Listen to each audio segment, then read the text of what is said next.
கிருஷ்ணகிரி மாவட்டம் கோபசந்திரத்தில் சென்னை பெங்களூர் தேசிய நெடுஞ்சாலையில் 2 ஆம்னி பேருந்துகள் அடுத்தடுத்து மோதிக்கொண்டதால் ஓசூர் கிருஷ்ணகிரி வழித்தடத்தில் சுமார் 5 கிலோமீட்டர் தூரத்திற்கு வாகனங்கள் அணிவகுத்து நின்றன.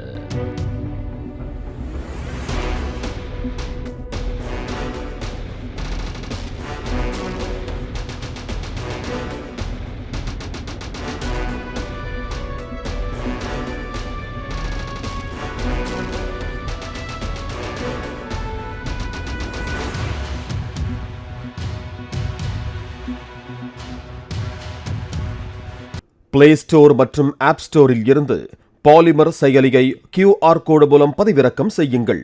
செய்திகளை உடனுக்குடன் பெறுங்கள்.